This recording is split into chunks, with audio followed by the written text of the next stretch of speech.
저희들을 이 아침에도 불러주셔서 하나님의 말씀으로 하루를 출발하는 하나님의 사람들로 있게 하여 주심을 감사합니다.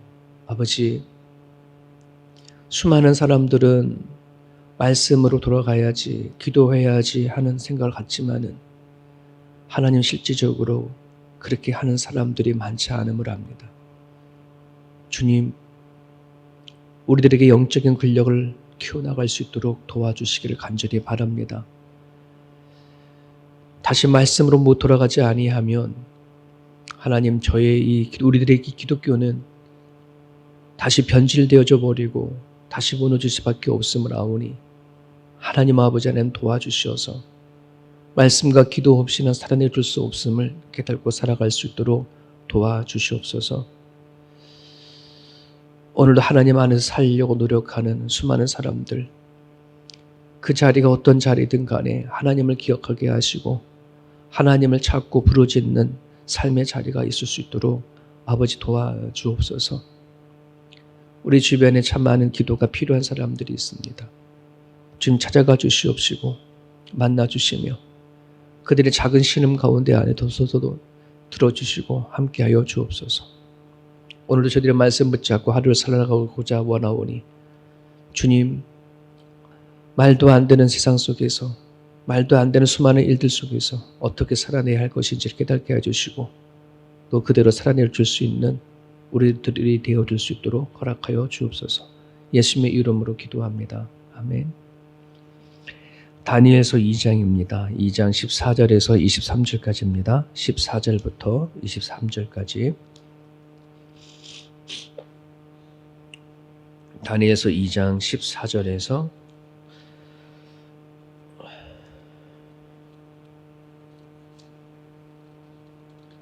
23절까지가 오늘 본문입니다. 14절부터 같이 했습니다. 그때에 왕의 군의대장 아리옥이 바벨론 지혜자들을 죽이러 나가매 다니엘이 명철과 수기로운 말로 왕의 군대장관 아리옥에게 물어 이르되 왕의 명령이 어찌 그리 급하냐 하니 아리옥이 그 일을 다니엘에게 알리매 다니엘이 들어가서 왕께 구하기를 시간을 주시면 왕에게 그 해석을 알려드리이다 하니라. 이에 다니엘이 자기 집으로 돌아가서 그 친구 하나냐와 미사엘과 아사랴에게 그 일을 알리고 하늘에 계신 하나님이 이 은밀한 일에 대하여 불쌍히 여기사 다니엘과 친구들이 바벨론의 다른 지혜자들과 함께 죽임을 당하지 않게 하시기를 그들로 하여금 구하게 하니라. 이에 이 은밀한 것이 밤의 환상으로 다니엘에게 나타나 보이매 다니엘이 하늘에 계신 하나님을 찬송하니라. 다니엘이 말하여 이르되 영원부터 영원까지 하나님의 이름을 찬송할 것은 지혜와 능력이 그에게 있음이로다.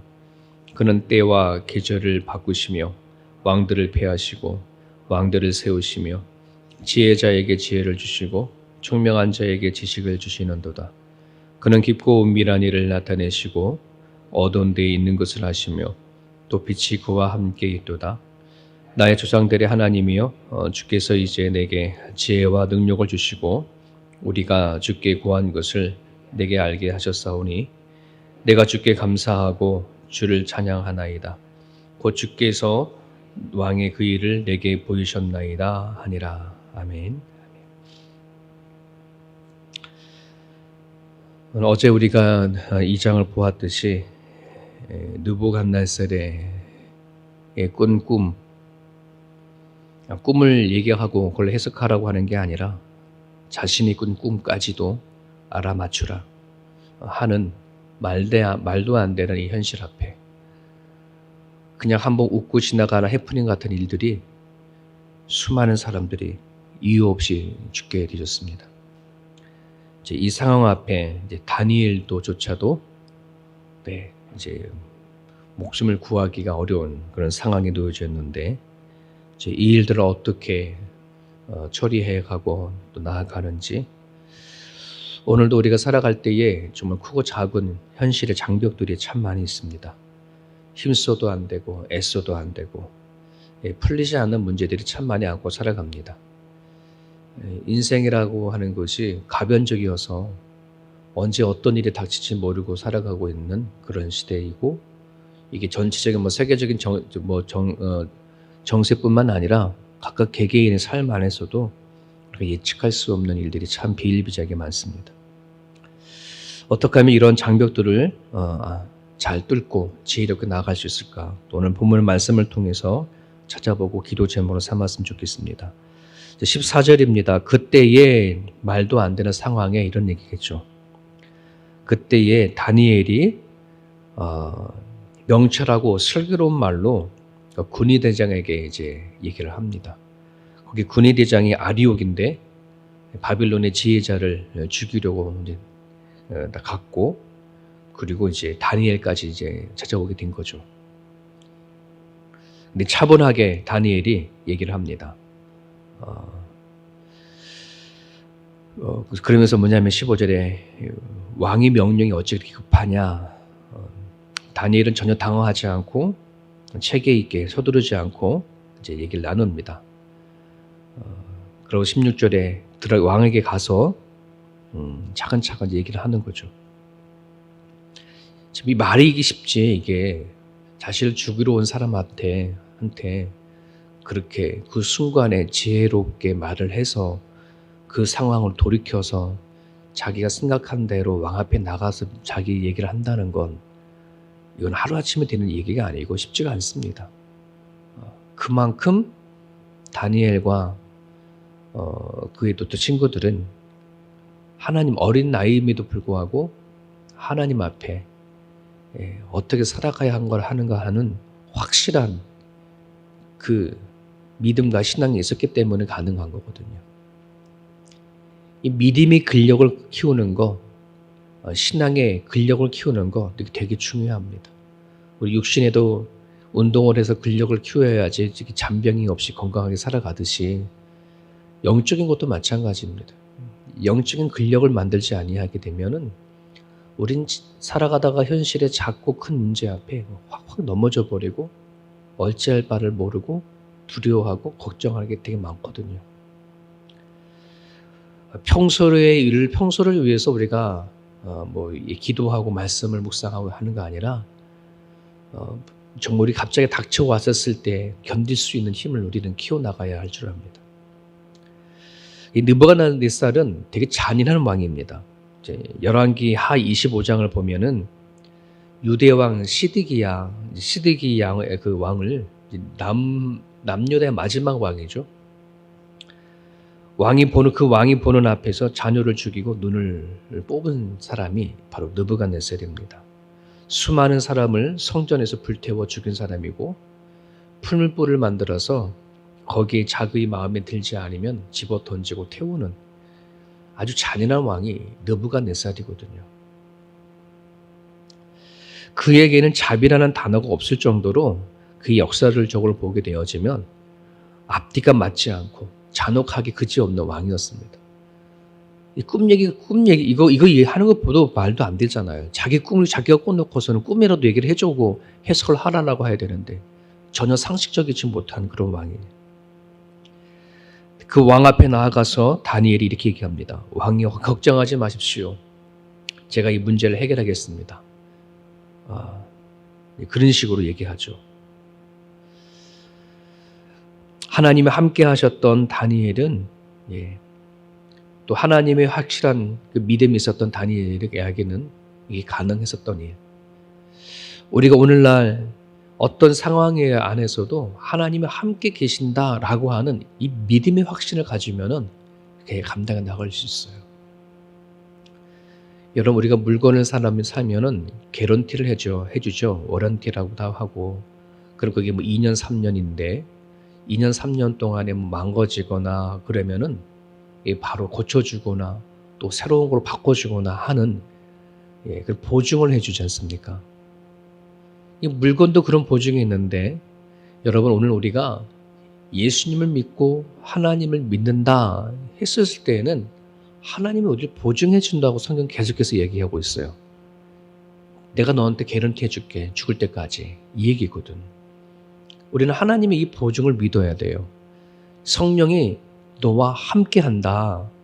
성령이 너를 도와줄 거다. 너가 너에게 좋은 일이 있든 나쁜 일이 있든 고통스러운 일들이 있든 즐거운 일이 있든 그 모든 너의 삶 안에는 무의미한 게 없어. 목적이 있고 하나님의 뜻이 있고 섭리가 있어. 이게 우리에게 주시는 보증이거든요.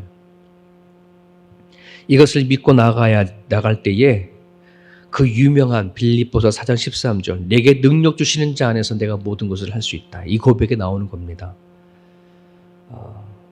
예수 안에 있기만 하면 배고픈 자리 안에도 배부른 자리 안에도 궁핍한 자리 안에도 풍부한 자리 안에도 흔들리지 아니하고 교만하지 아니하고 절망하지 아니하고 감당할 수 있다는 것입니다. 구약의 아브라함을 우리가 보면은 그가 믿음의 조상이라고 얘기를 하는데 그 믿음의 조상 아브라함이 갈대아 우르를 불러내물부터 그런 하나님을 믿었던 사람이 아니지 않습니까? 전혀 하나님을 잘 알지 못했던 우상을 깎아 만들며 살렸던 그 아브라함이 하나님을 불러내서 믿음의 사람으로 키워나갈 때에 그제서야 모리아 산에 자기 아들 이삭을 번제물로 바칠 작정까지 하고 데리고 올라가서 끝내는 죽이려고 뭘 하지 않았습니까? 그래서 히브리서 보면은 그 아브라함의 그 모습을 이렇게 얘기하고 있습니다. 그가 자기 아들 이삭을 죽인다고 하더라도 하나님은 다시 살려낼 것을 믿고 그렇게 했다는 거예요. 하나님의 명령에 따라 완전히 순종하는 거야. 그리고 그 하나님은 살리기도 하시고 죽이기도 하시고 없던 자식도 전혀 불가능한 자식도 주셨는데 다시 살리지 못하신 하나님이 어디 있어? 이 믿음이 확실한 거예요. 이게 아브라함의 믿음뿐만 아니라 오늘 다니엘이 하나님 앞에 찬양하는 과정 가운데 그가 고백하는 하나님 안에도 그런 모습이 보여요. 그냥 막연하게 믿는 하나님이 아니라는 말입니다. 자신이 믿는 하나님 어떤 하나님인지 명확하게 아는 것입니다. 오늘 우리들에게 필요한 믿음은 맹목적인 믿음도 아니고 그냥 불구덩이에 뛰어들어가는 그러한 믿음도 아니고 긍정적인 사고로 살아가는 그런 믿음이 아니라 하나님이 누군가라고 하는 진리에 대한 근거, 하나님을 바로 아는 것에 대한 그 진리가 반드시 있어져야 합니다.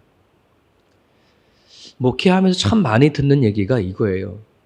목사님, 내가 좋고 내가 기쁘고 내가 행복하면 하나님도 기뻐하실 겁니다. 그렇게 하면서 신앙생활 하는 사람들이 많아요. 그건 착각이에요. 오해예요. 많은 분들 이상하게 어려서 그렇게 배웠는지 모르지만 내가 기쁘면 하나님도 기쁠 거다. 내가 좋으면 하나님도 좋을 거다. 내가 행복하면 하나님도 행복할 거다. 그렇게 생각하는 사람들 많은데 그거 아니에요. 자녀를 키워보니까 나는 너무 싫은데 자기네들은 좋대. 자녀들이. 자기 마음대로 해놓고 자기네들 행복하면 부모도 행복할 줄 아는. 부모 그렇지 않아요. 하나님도 그렇지 않아요. 하나님이 기뻐해야지 나도 기쁜 거예요. 하나님이 즐거워야 나도 즐거운 거고. 하나님이 평안해야 나도 평안한 것이지. 어찌 내가 좋으면 하나님도 좋을 거다라고 그렇게 신앙생활 하나요? 하나님을 정말 모르는 거예요. 성경을 덮어놓고 믿는 거예요. 하나님에 대한 믿음의 확신이 있어져야 우리에게 어떤 상황이 닥친다 할지라도 그 일들을 풀어갈 수 있는 힘이 생깁니다. 이 확신을 가지고 다니엘이 어떤 일을 했는지 17절이죠. 이에 다니엘이 자기 집으로 돌아가서 그 친구 하나냐와 미사엘과 아사랴에게 그 일을 알리고 하늘에 계신 하나님이 이 은밀한 일에 대하여 불쌍히 여기사 다니엘과 친구들이 바벨론의 다른 지혜자들과 함께 죽음을 당하지 않게 하기를 그들로 하여금 구하게 하니라. 기도하게 하는 거예요. 도고기도 친구한테 알리는 겁니다. 지금 자기에게 닥친 일들, 자신들에게 닥친 일들을 알려서 뭐냐면 하나님 앞에 기도하게끔 부탁을 하는 거죠. 여러분이 삶 가운데 문제가 생기면 함께 기도할 동지가 정말 필요합니다. 기도 부탁하는 거, 기도해 주십시오. 근데 우리는 꼭 문제가 생기면 입 다물고 그냥 알리지 말아주세요.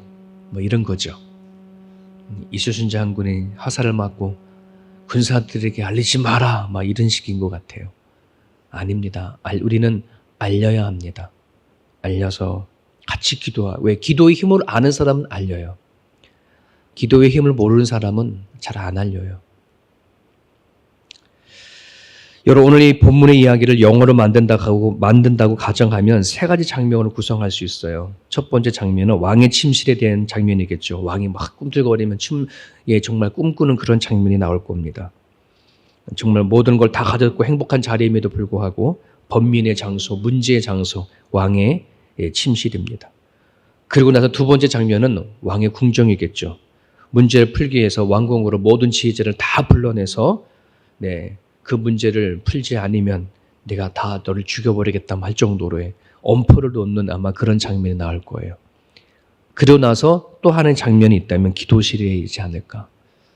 다니엘이 그의 친구들이 각자의 방에 들어가서 기도하는 장면이 비춰질 거라고 저는 믿습니다. 문제를 푸는 방법이 거기 있습니다. 문제가 일어나면 기도방으로 가야 합니다. 고민하지 말고 탄식하지 않고 하나님께 기도해야 되는 이것이 우리가 풀어가는 방법입니다. 여러분 19절에 보세요. 이에 하나님께 구하고 기도했을 때 이에라는 표현을 하죠. 문제를 찾아왔지만 당황하지 않고 기도하는 방으로 간 결과 어떤 일이 일어나느냐. 이 은밀한 것이 밤에 환상으로 다니엘에게 나타나 보임에 다니엘이 하나님이 계신 하나님을 찬송하니라. 은밀한 것 다니엘에게 보여주는 겁니다. 그 은밀한 게 뭐냐면 왕이 꿈꾸고도 기억나지 않는 꿈, 인류의 역사의 계시를 담겨져 있는 꿈, 그것을 다니엘이 보게 되어집니다. 여러분, 그러면서 20절부터 23절까지는 이제 하나님이 이제 개입하시는 내용이 나옵니다. 다니엘서의 핵심의 주제가 그였죠. 하나님이 일하시는 것. 이제 이 얘기가 다니엘서 이야기인데 20절부터 23절에 하나님이 개입하셔서 일하시는 하나님은 어떤 하나님이냐를 쭉 설명하고 있습니다. 지혜와 능력을 가진 하나님. 21절에는 하나님이 절대적인 주권을 가진 하나님. 22절에는 어둠을 물리치고 빛 되시는 하나님. 23절에는 하나님의 능력과 권세를 우리에게 주실 수 있는 그런 하나님이라고 쭉 다니엘은 하나님을 찬양하는 모습이 쭉 나옵니다. 정확하게 하나님은 어떤 분인지 알았기 때문에 당당할 수 있었어요. 죽을 고비 안에서 방법을 찾았고 하나님 앞에 기도하고 나간 것을 우리는 보게 되어집니다. 여러분, 우리의 인생 안에는 살아갈 때 문제는 환경이 아니고 정말 우리가 살아갈 때 닥치는 문제는 현실도 아니라